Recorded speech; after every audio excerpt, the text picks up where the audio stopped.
welcome. We're so happy to have you here today. We are really excited about this person that we're speaking to next. When we came across the profile and the campaign, actually, we instantly thought this was a natural candidate for our conversation series on centrist and progressive politics. She's an active constituent of Florida's third district. It's a very red area of North Central Florida now, which includes the counties of Alachua, Clay, Putnam, Bradford, and Union, and I believe the majority of Marion. But she will correct me on that if I am wrong, I'm sure. She is a working class resident who wants to lead the effort for her district to set aside the partisan bickering, obtain results for her community, which is what people expect when they vote for their political leaders. She has made the idea of uniting people a central part of her campaign. Please help us welcome this candidate for Florida's third district, Danielle Hawk. Hey, Hi. Danielle. Hey. Hi, thank you so much for having me. It's great to be here. Thank you so much for joining us, Danielle. It was so great to learn about your campaign because I learned a lot on your website that I didn't know, and I'm going to be asking you a lot of questions about those things today. Perfect. I hope other people will also learn a little bit about that area. So tell us a little bit about Florida's third district. The district has changed a lot in the last 20 years. So the former third district, from what I understand, was overwhelmingly Democratic, and in terms of voting patterns, up until 2012. Correct? And it was majority Black population, I believe. And then after redistricting, now it's a majority white district. Can you tell us about your district? What are some of the current challenges? And has anything changed between 2012 and now in terms of the needs other than the voting block?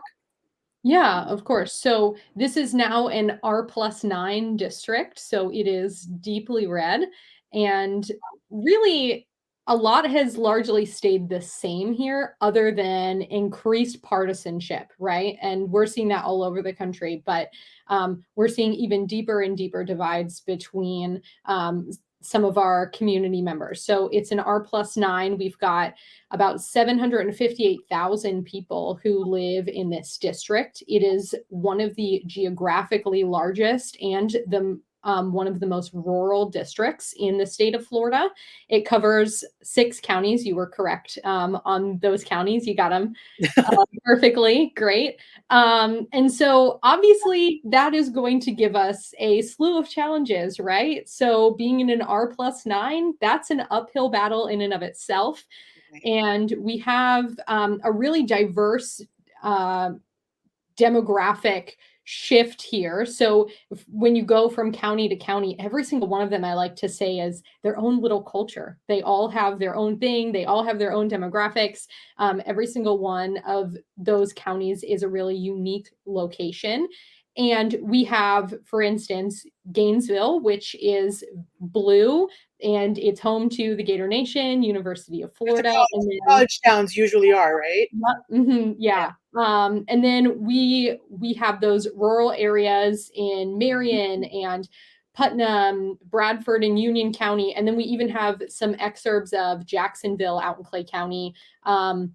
And so the challenge is that as a campaign, you need to be able to craft a message that fits everybody in the district, right?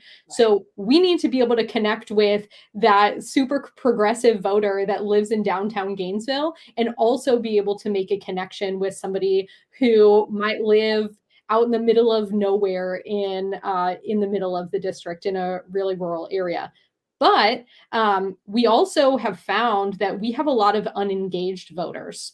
And I'm not sure if that's because we have a really big district, if it's because it's so rural, if it's because of that increased partisanship, but we are finding that I'm going to local events and I'm having conversations with people, and they're saying, "You're the first candidate I've ever spoken to."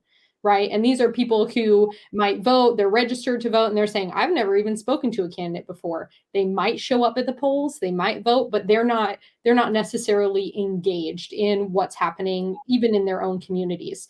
So while that's a challenge, that's also an opportunity, right? Because we have a lot of untouched voters here. We have people who have never had conversations with candidates or elected officials before, and we get to lay the groundwork. We get to be the first impression. We also have about 20% registered NPA independents, and that that at least at the surface is saying, I don't necessarily feel like I fit in with the Democratic Party, and I don't necessarily feel like I fit in with the Republican Party. That's not necessarily how they always vote, but that at least opens up a conversation. That at least gives us the opportunity to have a conversation with them and ask them, why are you registered this way? What about the Republican Party and what about the Democratic Party do you not feel like you fit in with? And that does open a door for us to have those conversations with those voters. You mentioned that you have voters that are younger. Do you think that environmental issues would help engage them a little bit more in politics? We're finding, especially in the UF area, we have really, really engaged younger people. They are excited, they are energized, they're out here, and we do have a lot of I would say we're really proud of our environment here in the Florida Third. We are really proud of our natural beauty and the things that make us unique. And I would actually challenge and say, I think that environmental issues actually engage more than just the younger voter. Yeah, we can get younger voters engaged on that issue, but I would say that's something that crosses party lines here in North Central Florida. So, reviewing your campaign website, one of your priorities, it's one of the top things that you mentioned, is protecting the environment, and that you're one of your that's going to be one of the big focuses of of your campaign. You mentioned polluters who are knowingly harming our environment. And you mentioned that they disproportionately impact communities of color. Can you talk to us a little bit about that? Because again, when I saw that the demographics of the district had changed and it was majority white, so I'm thinking if it's majority white and there's a smaller population of people of color, then are they purposely just doing this in the, in the neighborhoods of people of color? Can you talk to us a little bit about that? Because you also mentioned that the environment and the economy are are um are linked, and Yeah. so all of that affects it. Yeah, so one of the biggest polluters of our water and our environment. So we're talking specifically about water pollution. That's a really big issue. One of the biggest is development, and we have a lot of development that's going on in communities of color, and so they're polluting the water and polluting our environment through development, and doing a lot of groundwater pumping, and that's disproportionately affecting our communities of color. I did, if you don't mind, want to go back to you talking about engaging voters on environmental issues, Sure. because I Yeah. do think this is a really important place to start and connects to the question that you just asked. So I don't know if you've heard people say pretty frequently, like, oh, you can't drive votes on environmental issues, or you can't get people to get out to vote on save the manatees, or, there's just kind of this stigma about environmental issues that it doesn't actually activate voters. And I think that's true to an extent. And what I think we're learning, and we're seeing a shift even within the Democratic Party, is how we are educating voters on the direct consequences that environmental issues have on being healthy, prosperous, and safe Americans. So we need to, as candidates, as Democrats, be able to connect these issues to the everyday American. They should be able to say, they should be able to answer the question, how does this affect my life? When I'm going and voting for water pollution, how is that affecting me as a hardworking everyday American? Um, so when we're talking about environmental issues here in the Florida Third, there are a couple of things that come to mind. The first being springs restoration, which includes water flow and water pollution, which connects back to what you were just talking about with those communities of color. And then we also have phosphate mining, which is communities of happens in communities of color, and also is a big source of pollution both to our water and to our environment. And then the conservation efforts that are really unique to North Central Florida. Um, the I do want to start by saying I'll give a little caveat. I am not a scientist. I am not an environmental expert, but I have a lot of really great organizations that I've connected with, including Florida Springs Institute, Florida Springs Council, who have directed me and are really, really great resources on talking about this, making that connection and talking about these environmental issues. So North Central Florida has the largest concentration of freshwater springs in the entire world. Wow. Um, it is what puts us on the map. It is what makes North Central Florida beautiful and unique, and we are damn proud of it. We are so proud of it. And it doesn't matter if you are a Republican or a Democrat, you love the natural beauty and you want to protect that here in North Central Florida. Um, and when we're talking about the springs, we have two issues. We have water flow and water pollution. And with water flow, it's got a couple of consequences. So when you lose water flow in your rivers and your springs, they turn dark. So I don't know if you've ever seen a picture of a river where the river is really dark and the water's not clear. You can't Yeah. see to the bottom. Same thing with the springs. We have springs that are supposed to be clear blue. They're super dark. You can't see to the bottom. Um, that blocks sunlight, which means that manatees can't feed, and then there's not enough movement. And so we get those algal blooms and we get that harmful bacteria in the water. Okay. So when we're talking about this water pollution and when we're talking about water flow, it's important to remember and understand that we all live on this giant slab of limestone, and all of our water comes from the same place. We've all got the same bank account. That's the only place where we can get our groundwater from. It's called the Floridan Aquifer. It goes all the way up into Georgia and South Carolina. And we have about 10 billion gallons of water a day that's from rainwater that replenishes that bank account of water. And then we have 9 billion gallons that go out, kind of like you're paying your bills for what our environment needs to survive. That's just for survival. But then we have a little bit of a spending problem here in Florida, and we take an additional 3 billion gallons out a day as Floridians for human needs. We're making those extra withdrawals.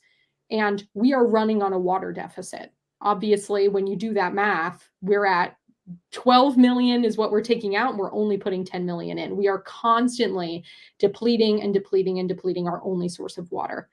And then when you're talking about this water pollution as well, we have nitrate levels in that bank of water that we're all getting our groundwater from. And when you have too much nitrogen in your water, that's a public health crisis, right? Too Right. much nitrogen has and is linked to an increased risk of cancer, and we have cancer hotspots Yeah. here in North Central Florida. Um, and we get too much nitrogen that causes algal growth. Algal growth causes all kinds of health problems. And then it has less flow in the waterways and it becomes stagnant, and then it kills our springs, right? So that's just like a really brief overview of the issue. But the way that we talk about that, right? Me just explaining that to you, you're like, yeah, obviously that's a problem. We're spending too much water. What do we do about it? Um, the way that we talk about it is that big businesses are the ones who are taking the most of that 3 billion gallons of water a day. Interesting. And not only are they taking that water, but they get it for free or little to no cost, and they are making a profit off of it. So I pay a utility bill and my neighbors pay a utility bill. We pay for the water, and we have developers and we have big companies who are pumping this groundwater in our area who are paying a fraction or nothing for the groundwater that they are pumping. And then they're making money off of it because they're a company, right? Right. And this is a case of large corporations who are exploiting our natural resources in a way that's directly affecting our environment. And this connects to our health and prosperity because we have communities where we've had groundwater pumping that continues to pump and pump and pump and pump and dries up the springs. And that dries up the local economy, right? These towns have been built around springs, they've been built around rivers, they've been built around these natural resources, and we're depleting them, we're killing them, and it's killing the local economies, it's killing the local businesses. And they're also polluting the water at the same time. It's giving us unsafe drinking water. It's bringing those nitrate levels up too high, and it has economic and health impacts on the individual. So when we're talking about these solutions, corporations need to pay their fair share. We at the very least need equity, right? They at the very least need to have some sort of consequence for them pumping groundwater. And I don't know about you, but when I was a kid and I was brushing my teeth, my parents would tell me, turn off the water when you're brushing your teeth, right? Yeah. And my parents told me that not just because they didn't want to waste the water, but because it costs us money every single second that's running, right? When you have a leak in your house, you fix it because it's costing you money. Right. And when we make it dirt cheap or no cost at all for these companies to just pump groundwater, they're not thinking about wasting the water. They're not thinking about conserving the water. Right. Um, They and have so, no skin in the game, right? So yeah, exactly. Who cares if we've got a big leak? It costs us a fraction of a penny for every gallon of water that we spend, yeah, and it's going to cost us more to fix it, right? right. Um, So we, at the very least, need to have these companies, these corporations who are coming in and getting these permits to pump groundwater. We, at the very least, need to have them paying for the water that they're using. And they do, um, out of that 3 billion, most of that is for things like agriculture, development, and irrigation. Um, and the other thing that we can do, another solution for restoring the springs, is going to be the Ocklawaha River and Rodham Dam. I don't know if you've seen anything about that. No. So the Rodham Dam was built because they were building this canal all the way across the state of Florida. Okay. And they didn't finish it. And it was 50 plus years ago when they did it. I do think it's pretty funny. They were basically just like trying to do the Panama Canal, and just, I say they were trying to cut Florida off from the rest of the United States. They knew what was going to happen, and they were like, we just Right. want them to be an island. Yeah. So they didn't finish it. It was supposed to go from east to west, go pretty much right down that State Road 40 Okay. line right about there, and that's right Yeah. about where the dam is. And so they built that dam for the canal. They never finished it. The dam has no purpose because the canal does not exist. And the dam is currently failing, and they now have an option. They can either breach the dam or they can fix the dam. And it is going to cost $26 million, regardless of what they choose. It costs the same. So, if they breach the dam, they're going to restore 20 lost springs, and lost springs are ones that have dried up and died and no longer exist. They're going to reconnect the Great Florida Riverway, which includes the St. Johns, which runs through Florida 3. They're going to restore that flow that is missing in the Santa Fe River and other rivers, and the Ocklawaha River. And manatees will be able to come further inland, and it's going to restore about 7,000 acres of flooded forest that's in the area, right? So that, and the corporations having to pay their fair share for water, both of those things, when they're together, those are going to have economic impacts on our communities. Imagine if we had 20 more springs in the Florida Third. Oh, We wow. already have the largest concentration of freshwater springs, but we have springs that have dried up and died, and places where they built their entire local economy around these springs. And we bring this water back in, we breach that dam, and we have thriving communities again. It's literally going to reverse so much of the damage that we've allowed. And this is a federal project. The dam was a federal project, it was federally funded. The state of Florida is in charge of the project, but it's a federal one. And so those are the two biggest things that we can do right now to solve some of these environmental issues that we're facing in the Florida Third. Um, and again, it goes back to how we're talking about it, right? If we're not educating people, when I say free the Ocklawaha River or breach the Rodham Dam, and I don't say anything like this is going to this is going to restore flow, it's going to bring springs back, it's going to create economic development, it's going to restore um, it's going to restore local economies. When you actually make that connection for people, then they go, ah, that's why I'm going to vote for that, or that's why that's important. So yeah, we have a lot of pride here for the absolute incredible beauty in the Florida Third, and it's what makes us us. Yeah, I mean, Florida is, I know that people make fun of Florida, but we're a beautiful state. I mean, Yeah. and I think our people are also wonderful. We have some people that end up on the front page of newspapers for the wrong reasons, but environmentally, I think we're probably one of the most beautiful states. And it's interesting. But one of the things that I learned from being on your website when I was doing a little bit of research is that your district has a large farming community and you have prioritized farmers' right to Mhm. repair. Um, and I was like, farmers don't have the right to repair. So of course I'm like, okay, I'm asking her about this because people need to know about this. Can you talk to us about what this is and how it's impacting this community, and why they're not allowed to repair things if they're farmers? Yeah, of course. This is a great example of me talking to someone who has never talked to a candidate or an elected official before, and it was right before I announced. I was talking to someone who said um, his parents were they have like a cattle ranch that's out in the district, out in the rural area. And he was like, you need to look into the right to repair. And we absolutely need you on this, and gave me a bunch of resources to look at it. And I was like, oh my gosh, this this is insane. I can't believe this. So basically, there are companies, and the most common company when people talk about this issue is John Deere, because they have the biggest name, they're really well known.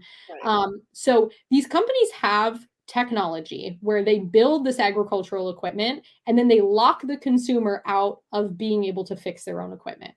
And they also, when you purchase this equipment, they then legally require you to get repairs through an authorized repair agent that works for the company. So basically, you buy a John Deere tractor, you can only get it fixed by John Deere. So that means that farmers can't take old equipment.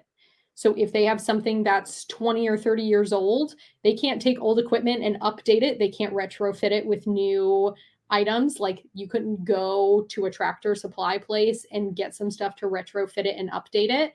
They can't change the settings on any of their farming equipment, and they can't even update older equipment to meet environmental standards. Oh, So if you have a farmer who notices that their tractor is the model that's giving off too many emissions and they want to take the initiative to change that, there's literally no way for them to do that. So imagine, Letty, if we were talking about your car.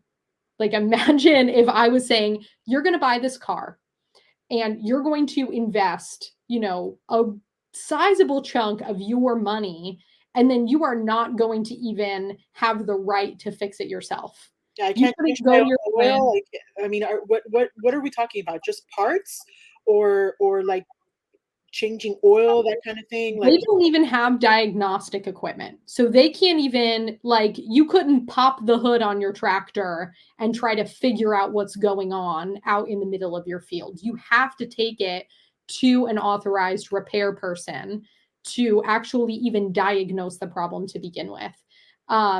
So that is I insane. yeah, so for me, like with my car, my dad will take he's good with cars. He's not a mechanic, but he's always fixed our cars. It's saved us money having 3 kids and you know, and 3 kids who love to eat. He is like, it's going to cost me my grocery bill in order for me to get this fixed somewhere else. So, he would change the brake pads and check on the cars and do the diagnostic stuff and try to figure out what was wrong with the car and fix it himself. So, and I think that most people are familiar with doing that to their own cars or things in their house. They don't have the ability to do that at all. So this farming equipment literally costs hundreds of thousands of dollars. Um, and that is a really big investment if you're a small family farm, right? So they're spending hundreds of thousands of dollars on this machinery, and yet they still they're not even buying the right to fix it. They don't technically even own it all the way if they can't fix it themselves and do what they want with it, Right, right? exactly. So, Yeah. so I mean, what this comes, yeah, go ahead. no, I was gonna say if they might as well just not own the equipment, Yeah, just rent it, rent. Yeah, exactly. and here, Yeah. which is a strange model, a strange business model if you think about it, because, but I mean, let me ask, how does this impact the ability of the farmer to grow, and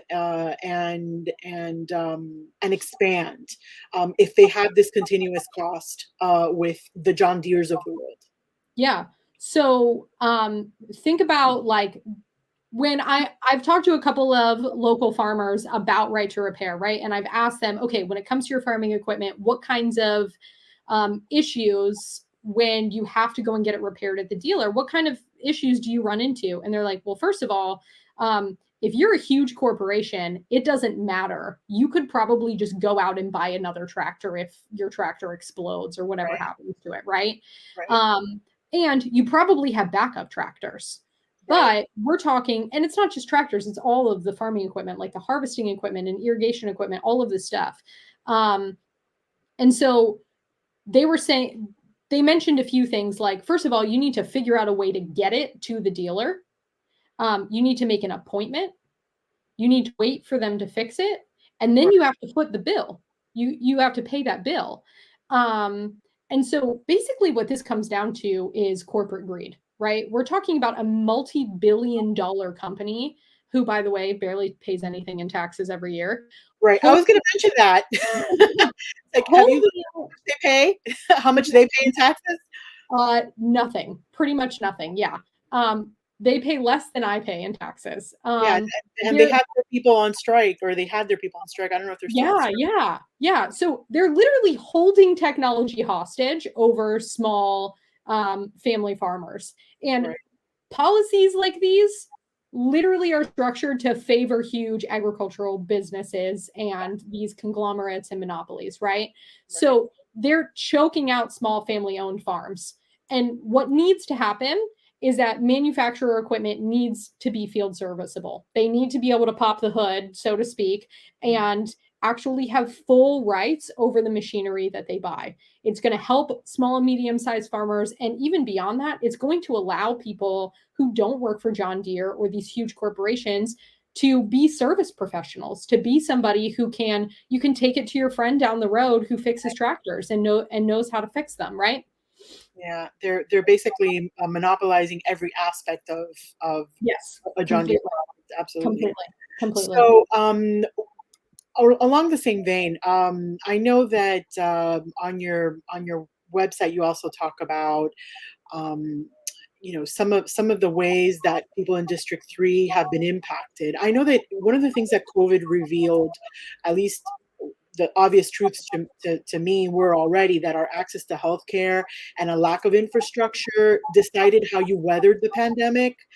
You know, I cannot imagine what would have happened if people had to pay for COVID tests and the vaccines, etc. Yeah. Um, and I've heard quite a few stories from families that basically lost access to internet because it became a luxury when they lost their jobs. Mm. So tell us a little bit about you know how you're what you're looking to do, how maybe the infrastructure bill that Biden is trying to push through, how it benefits District 3, um, and what you would do to help push that along if you're elected to Congress.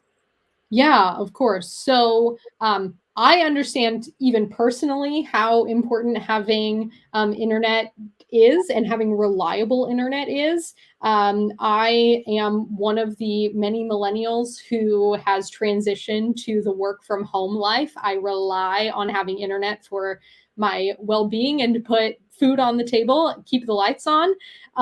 So there are about 100,000 families in the Florida Third that do not have access to reliable internet. Mm, And out of that, you know, we're talking about 100,000 families, and there's about 758,000 people that live here in the district.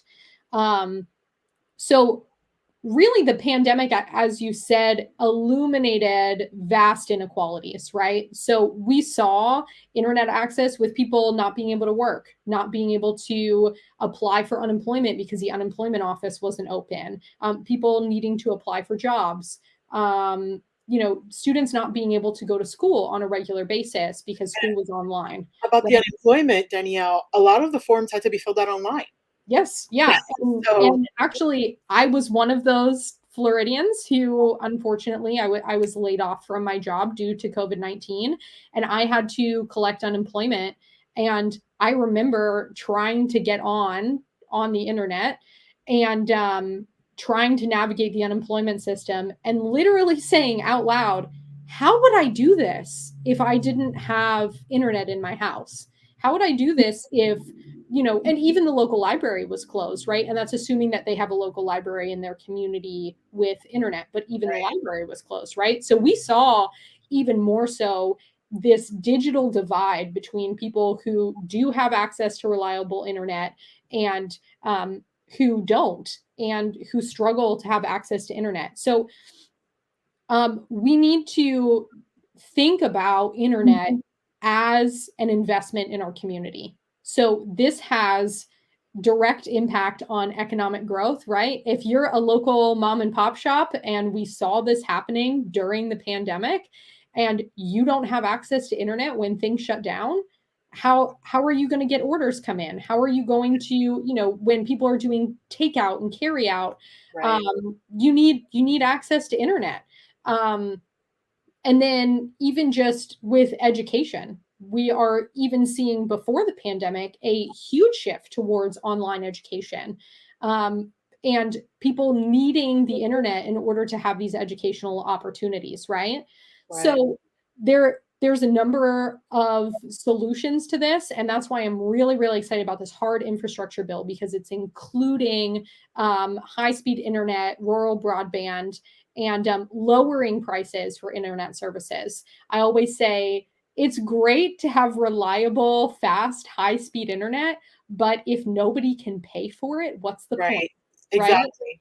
Um, They make it, they give you the option, but you don't have the access 'cause you don't have the, you know, the budget for exactly. it. Who cares if you have access? Yeah, It's like exactly. what people say about healthcare, you know, it's like Yep, it's not necessary, it's not the healthcare access, it's not the internet access. You have to make it accessible to everybody and affordable for everybody yeah, to be yeah, able to access. exactly, exactly, yeah. So, when we're talking about infrastructure, and I was so excited to see internet in this bill because that means that we are now starting to see internet as something that is a necessity. It's something that everybody needs. It is a part of our way of life. We are in the 21st century, and it's an investment in our communities. So I'm excited that we've got $65 billion for high speed internet. Florida Third is a really great um, it's a really great candidate for getting that rural broadband here, and I'm excited that it's included in that infrastructure bill. And there's quite a few things as well in that soft infrastructure, that social spending bill that's kind of attached to Yeah. the infrastructure bill, that's pretty exciting. And it's healthcare, as you mentioned, is going to be it's going to be absolutely huge for our district. So in our district, only about 41% of people here are covered by their employer benefits. So like they get their health care through their employer. That's pretty low. Yeah. Um, 11% of people just have no health insurance at all. Almost 13% are on Medicaid and 12% are on Medicare. So that's a pretty sizable chunk that are going to be affected by the expansion of Medicaid benefits, the Medicare expansions, lowering premiums and drug costs. So I am just, as I was reading through this and learning about what was in this bill, I was just elated to see that this is gonna bring some help to a lot of people who are in this district. And beyond that, we have about 15% of households with children under 18 who live in the household are below the poverty line here in the Florida Third, which again, too high. And so when we're talking about those free school meals, expanding free school meals that are in there, the child tax credit, universal pre-K, that's going to lower food insecurity. It's going to be lifting these children out of poverty, and it just makes my heart sing to think about the amazing difference that this is going to actually make in the lives of people who are my neighbors, who live down the street from me, who live, in just a county over. It's actually going to make an impact in real people's lives. It's going to be putting money in their pockets. It's going to be helping them save. It's going to put food on their tables. And I'm just really excited about it.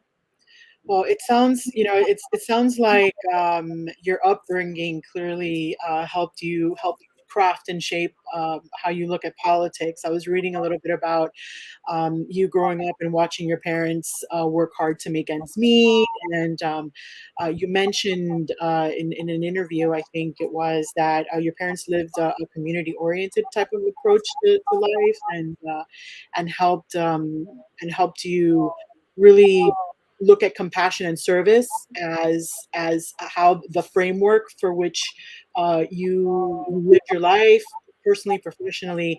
And I also read that you did some volunteer work abroad, Yeah. something about gifts and troops, and which I thought was great. And you traveled to Central America. Did you pick up any Spanish while you were down there? I am so rusty. I was fluent when I was there. I was just living that, immersion is the best way to learn a language. I had a good handle on Spanish before I got there, and then I was pretty fluent while I was there. And then, it's been almost 10 years since I was in that immersive kind of circumstance. So I'm rusty. Yeah. But Well, happy to practice with you. okay, perfect. Yeah.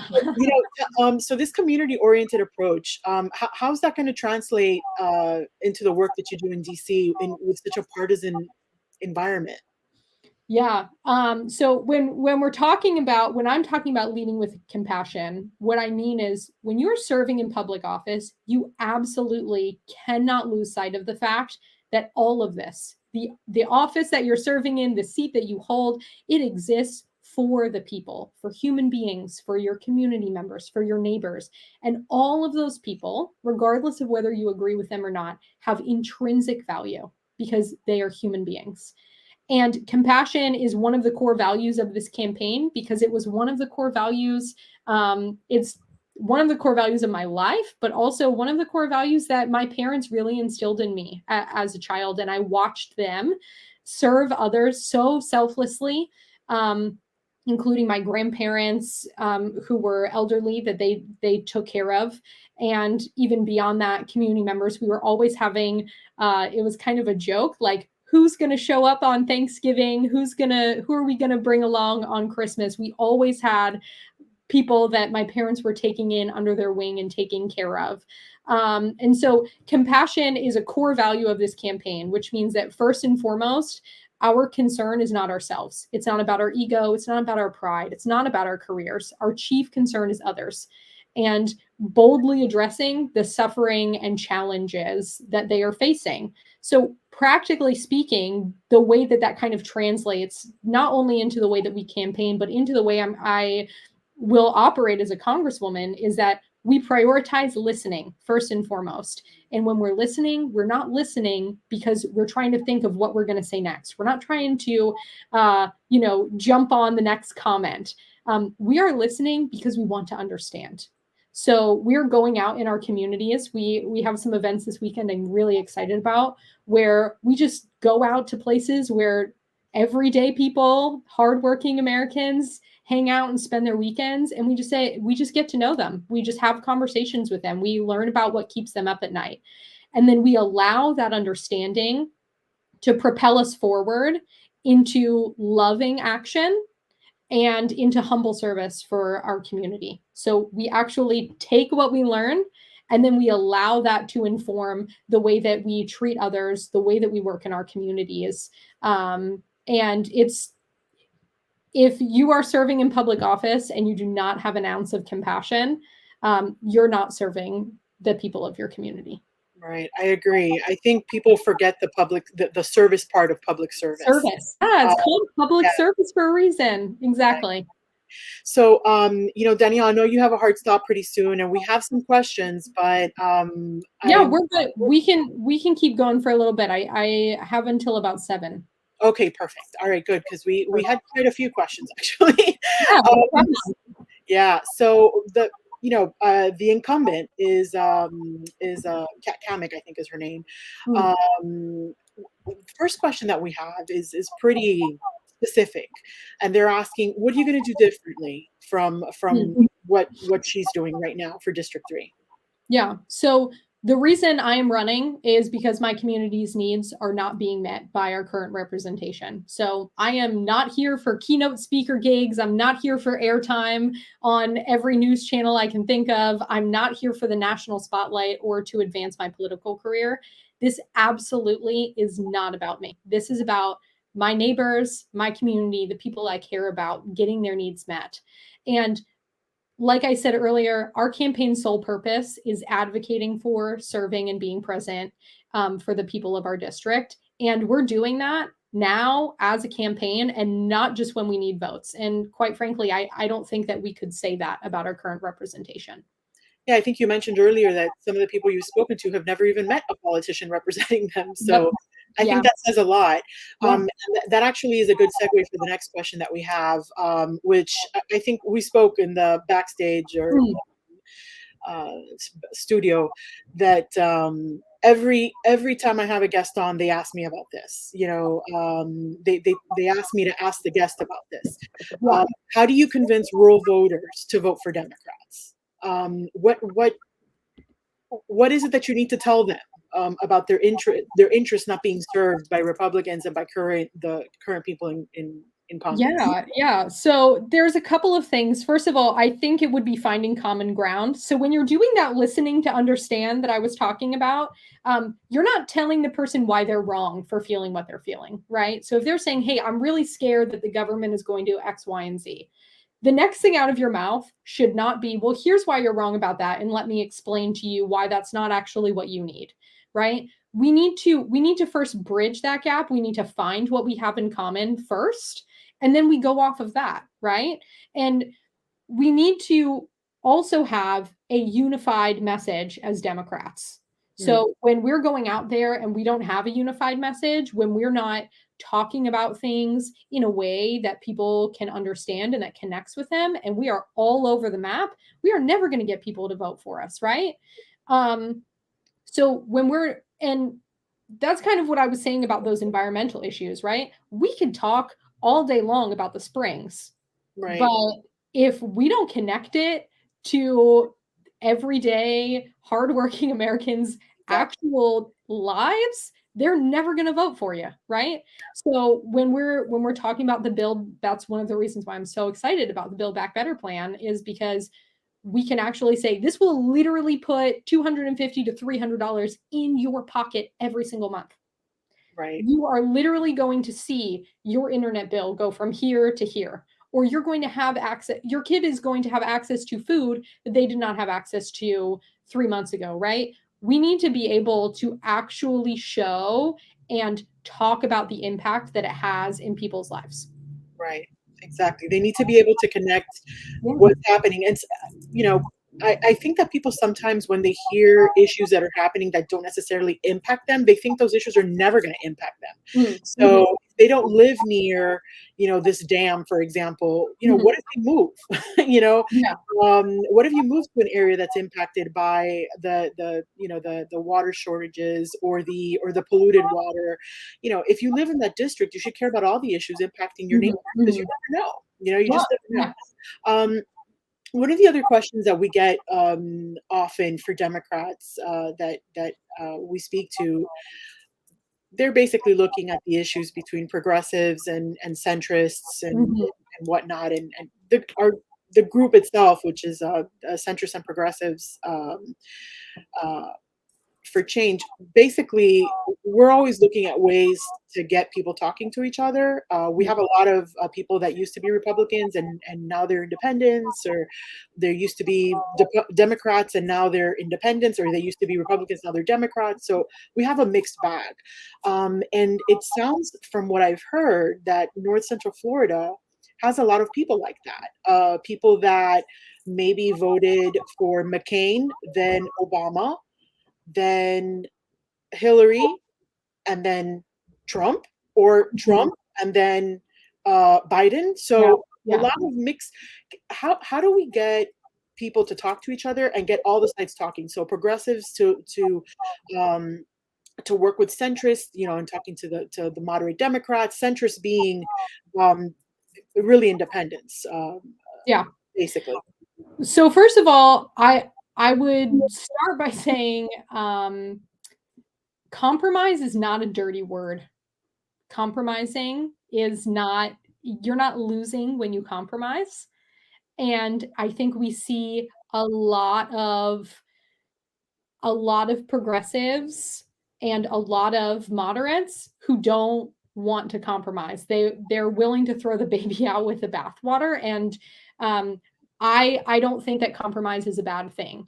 So first of all, just at the very outset, just being ready to compromise. That is how the world works, right? I have a really good friend who always says you can never get people to agree what to put on a pizza. That's why they have the half and half compromise, right? That's why pizza places say you could do half on here and half on another, right? You don't Right. get the whole pizza, but at least you get some slices with what you want on it, Right. right? Exactly. It's just not realistic to assume that we are going to have our entire wish list and we are going to check every single item off of it. Right. Um, so when you come into, especially if you're in public office, when you come into a conversation not ready to compromise, you are already starting on a bad foot. Um, and then beyond that, we need to focus not on what is separating us, but on the things we can agree on. Mm. So there is a lot that we can agree on as centrists, as moderates, as progressives. There are things that we know are legislative priorities, and we need to start there. And I had the opportunity to hear Representative Fentress Driscoll speak out in Levy County a couple of weeks ago, and she put it this way. I'll steal it from her. We need to stop the dem on dem violence. She said we can fight it out in a room together, right? When it's all Democrats in a room, we can fight it out. But when we get out there and we start talking to our voters, when we start talking to our constituents, we need to be presenting a unified front. We need to be talking about what unifies us, talking about what we can agree on, and not on what separates us. And a little bit of tough love underneath of that is that we need to be getting out of our own way. This is not about us as individuals. This is about the common and greater good for our communities, for voters, for our country. And if you're out there promoting your own ego, if you're out there trying to get ahead and it's all about you, uh, you just got to get out of the way. We are never, ever, ever going to get anything done if we've just got a room full of egos. Yeah, agreed. Well, and again, they're ignoring the service part of public service. Service, yeah, Um, so exactly. the next question that we have came in when we first announced that you were going to be on with us, and it was around the time that Joe Manchin had said Mm, he wasn't going to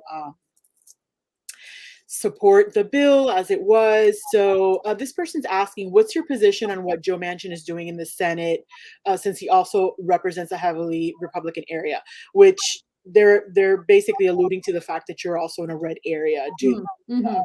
I guess the concern um, is this is what he's doing something that you think you may have to do to represent your constituents, because that's basically what he says that he's doing. He's saying that I'm representing the will of my voters, and my voters are not progressive. My voters are predominantly Republican or conservative Democrats, he says sometimes. But and I know what he means by that, but Yeah, yeah. it seems like an oxymoron. But um, can you talk to us a little bit about how you would handle that situation, given that you're kind of in a similar situation as Manchin? Yeah, I would say first of all, I don't think I will ever be in a position where I will have enough power to be holding full bills hostage. I'm not going to be in that position as a congresswoman, and that in and of itself is disappointing. Um, and so it's proof to me that who is elected to represent us actually matters, Mhm. because this, in my opinion, is a messaging issue, right? He's saying, oh, the people don't want this, oh, the people don't like this, they don't like this bill. If you go out into your community and you say, hey, do you want $250 to $300 in your bank account every month, to help lift children out of poverty? Do you want reliable access to internet? Do you want more jobs? Do you want access to healthcare? Do you want lower prices on insulin? Right? When you're asking those questions to people, they're saying yes. Right. So this, again, it's a messaging issue, Yeah. and I also think that he's only choosing to listen to some of his constituents and Right. some of the people who Exactly. are voting for him, right? And Yeah. again, it's proof that who we elect to represent us, even our senators, actually matters. And we need leaders who are not out of touch and who understand the urgency that everyday Americans are facing, and they're not afraid to take bold action, which includes compromise, right? We're hearing absolutely no compromise. I won't do it. And we need people who can compromise, who can make it work, and who are actually willing to get the job done. Yeah, I think part of the challenge is that he doesn't seem beholden to his constituents, Mm, you and so I think that's the difference. That it sounds like you would be beholden to your constituents, which are not billionaires, because he's opposing a billionaire tax, and I don't. How yep. many billionaires are there in West Virginia? How many billionaires are there in North Central Florida? Uh, You yep. know, so I hear ya. who understands that? Yeah. So the next question, next two questions are very typical questions, but given where your district is, um, it would be interesting to hear your answer on these. Um, the first one is, what is your position on Medicare for all? Mm, Given the stats that you gave us earlier, as far as people that are not covered by healthcare, I didn't hear any stats in terms of Obamacare, people that maybe might be on Obamacare. mhm. Um, but how do you feel about Medicare for all? So Medicare as a program is a really great example that our government is actually capable of providing healthcare without the healthcare services sole profit or sole purpose being profit, right? So it is possible. We know that we can have a program that provides healthcare services and it isn't just to make a profit, right? So Right. that's one of the reasons I'm so excited about those priorities in the Build Back Better plan, which again is hearing home care, lowering premiums, the cap on insulin costs that they just added. And And the Build Back Better plan is also proof that the nature of our government is really that this legislation comes piecemeal, right? It's not super likely that we're going to get this giant Medicare for all bill that comes as one big package. Right. And I'm okay with that. I'm okay with that. Regardless of how healthcare legislation looks, regardless of how Medicare for all might look, the bottom line for healthcare legislation absolutely needs to be that it is improving the lives of everyday people. And regardless of whether it comes piecemeal or in a big, huge package, I am always going to fight to ensure that the sole purpose of that legislation is going to be effective and affordable care. What is your position on a woman's right to choose? Another question that I get a lot being in a red district. I don't know if you're aware, I also got this question a lot because my campaign helped organize with some incredible community leaders and organizers the North Central Florida March for Reproductive Rights and Justice. Oh, Yeah, and it was a smashing success and wonderful. just made me fall in love with this district even more. We had hundreds and hundreds of people come out, and it was incredible. Um, but when we're talking about women's reproductive rights, and a lot of people are just thinking about abortion access, right? So a Right. lot of them are just talking about what do you think about access to abortion? But when we're having this conversation about women's reproductive rights, it is so much more than that. Access to abortion is just a really small part. Women should always have the right to choose what to do with their own bodies. They should always be able to make their own medical decisions. And but in order to exercise that freedom, to truly have that freedom, they need to be able to make informed decisions about their bodies, which means we need to be providing them at all stages of life with the tools and resources to equip them. So if they don't know what their options are, and if they don't have access to all of their options, are they actually capable of exercising reproductive freedom, right? Right. So when I'm thinking about women's reproductive rights, I'm thinking about access to all forms of reproductive health care, starting from reproductive age, including equity and access to menstrual products, comprehensive sex education, affordable, accessible women's health care, which doesn't just include abortions. It includes an OBGYN, it includes mammograms, cancer screenings, pre and postnatal care. Even dignity for incarcerated women, which is something that's coming up. We've got some really big issues with that here in our district right now. Dignity in abortion care and in dignity in childbirth for women of color, protecting access to abortion. It's all a part of that conversation, and when we're talking about it, we really need to be talking about the full spectrum. Yeah, so that's probably that particular topic, I think is one that takes people to the polls, brings people to the polls. Mhm, mhm. So I'm sure that the Democrats that are watching this and are thinking of voting for you are happy to hear that you have that opinion. So Danielle, thank you so much for being with us today. Well, I've learned so much about you. First of all, farmers' right to repair is like my new. I need to find out more about this because I'm just like I cannot believe these. I'll email you some stuff. Please. There's also like a draft legislation that I'll send you that's just yeah, and there's some videos. Actually both Elizabeth Warren and Bernie Sanders included it in their presidential Oh my candidates, which gosh. I was not aware of until I started doing some serious digging on the issue. So yeah, it's a good one. It's a good one. Yeah, I can't wait to see it. I'm so excited because I'll it's send something I it over really to you. want to learn about. And I want to wish you luck on your campaign. I'm definitely going to be Thank you. watching. Yeah, thank you so much. No, no. Thank you for running. Thank you for trying because it's frustrating to see some of these red areas up north not get Democrats running. So Yeah. we appreciate you. And I know that your campaign has pledged to not accept contributions from oil, gas, the coal industry, executives, lobbyists, PACs. Exactly. And you want to prioritize the health of families. So I encourage everybody to go to Danielle's website, daniellehawk.com. go to that donation link, learn more about her, and you learn a little bit more about her. Thank you so much, Danielle. Have a Of course, wonderful, thank you for having me. great evening. Thank you. Yeah, you too. All right, thank you. Bye bye. Bye.